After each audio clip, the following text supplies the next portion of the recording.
직업과 관심사, 또 처해진 환경, 각자 살아가는 그 모습은 조금씩 달랐지만 우리는 함께 손잡고 나를 위해 또 서로를 위해 한 목소리를 냈습니다. 그래서 우리는 따뜻한 봄을 맞이할 수 있었습니다. 하지만요, 아직 끝나지 않았습니다. 자기 개인의 권력과 이익을 위해 국민에게 총부리를 겨눴던 그 단 한 사람을 끌어내기 위해 우리가 그 추운 겨울 거리에서 밤을 지새웠던 것이 아닙니다. 우리는 새로운 세상을 꿈꿨습니다. 안전하고 평화로운 세상, 차별 없는 세상, 인간으로서 당연히 누려야 할 권리가 보장되는 그런 세상을 꿈꿨습니다. 봄은 왔지만 아직 우리에게 그런 세상은 주어지지 않은 것 같습니다. 그래서 여전히 우리는 광장으로 발길을 옮기고 있습니다. 저는 오늘 평화로운 세상을 이야기하고자 이 자리에 섰습니다. 지금 이곳에서 우리의 일상은 특별할 것 없이 평화롭게 이어져 가고 있는 것 같은데요. 하지만 지금 이 순간에도 어디선가는 치열한 전쟁 연습이 벌어지고 있다면 여러분 어떨 것 같습니까? 오늘 제가 말씀드리고자 하는 것은 바로 한미연합 군사훈련에 대한 이야기입니다. 한미당국은 수많은 연합 군사훈련을 벌이고 있습니다. 작년 한 해만 해도요.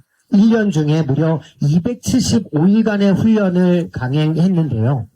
그 훈련이 우리 국민의 생명과 안전을 지키기 위해 또 튼튼한 안보를 위해 진행하는 거라면 국민들이 박수를 쳐주겠지만 지금 국민들은 그것을 중단하라고 원성이 높습니다.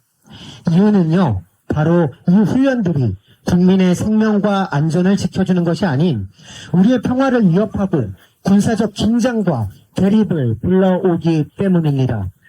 북을 대상으로 미국의 항공모함, 전략폭격기, 핵잠수함 등 전략무기들을 동원해서 대규모 군사훈련을 벌이고 있습니다.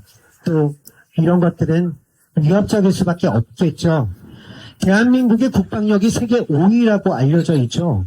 그리고 미국이 1위라고 합니다. 손꼽히는 국방력을 과시하며 한반도에 온갖 무기를 집결시켜놓고 북을 대상으로 주요 시설과 지도부를 제거하겠다라고 하고 있습니다.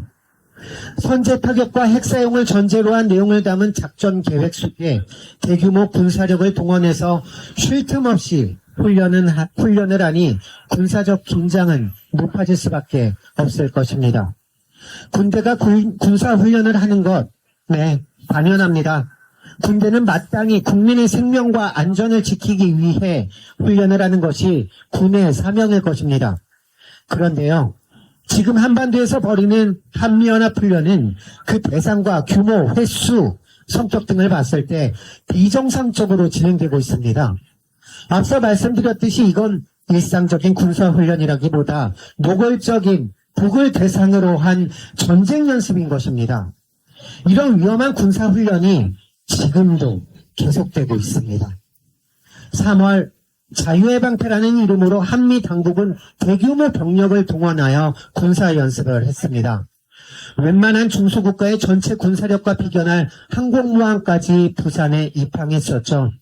그와 연계한 야외 기동훈련도 작년엔 10번 진행했던 것에서 올해는 16번으로 대폭 확대해서 진행했습니다. 그리고 또 얼마 전에는 프리덤 플래그 한미연합 공중훈련도 진행했습니다. 전투기를 비롯해 90여 대의 군용기가 동원되었습니다. 한미연합군의 핵무기 사용을 전제로 한 핵재래식 무기통합훈련도 진행했습니다. 이런 훈련들이 정부에선 연례적이다, 또 방어적 성격이다 이야기하지만요. 절대 방어적이도 않을 뿐더러 이것은 연례적이어서는 더욱도 안 되는 위험한 훈련입니다. 네, 4월에는 핵무기 탑재가 가능한 미국의 초음속 전략폭격기 비원비가 한반도 상공에 전개되었습니다. 북에서 중요한 명절이라고 하는 4월 15일에 맞춰서 전략폭격기를 전개함으로 북을 자극하기 위함이라는 그 목적이, 네, 그게 목적이라는 것이 대부분의 분석입니다. 이 폭격기는 북으로부터 약 3,000km 떨어진 괌에 상시 배치되어 있었는데요. 얼마 전엔 일본으로 전진 배치되어 북과는 1km로 아주 가까워졌습니다. 북한과 중국을 긴장시키고 있습니다. 또 한미연합 공중훈련에서 스텔스기를 가상의 적기로 훈련을 벌여 스텔스기를 보유하고 있는 중국을 겨냥한 것임을 짐작해야 할 수도 있었습니다.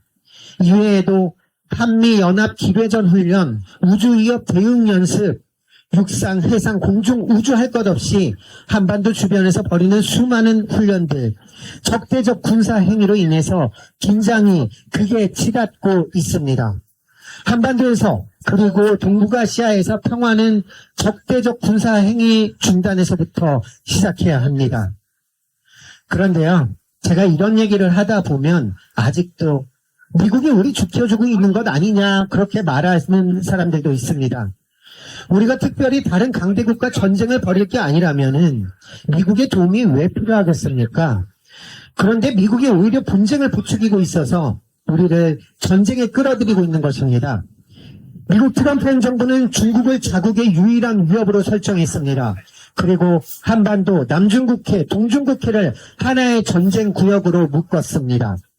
그 중에서 어디 충돌이 발생하건 한국군이 참여하게끔 할 작정인 것 같습니다. 주한미군 사령관은 주한미군의 주둔 목적에 대해 중국과 러시아 견제라고 대놓고 이야기하고 있습니다. 자, 이렇게 보면 미국이 우리 지켜준 건 맞습니까? 미국이 중국을 압박하는데 우리 이용해 먹는 것 아닙니까? 그저 미국의 전초기지 역할밖에 안 됩니다. 윤석열이 미국의 돌격대 역할을 자처하며 미국이 시키는 대로 잘도 했지만 이제 중단해야 합니다. 이러면 또 이런 분들도 계십니다. 독일에서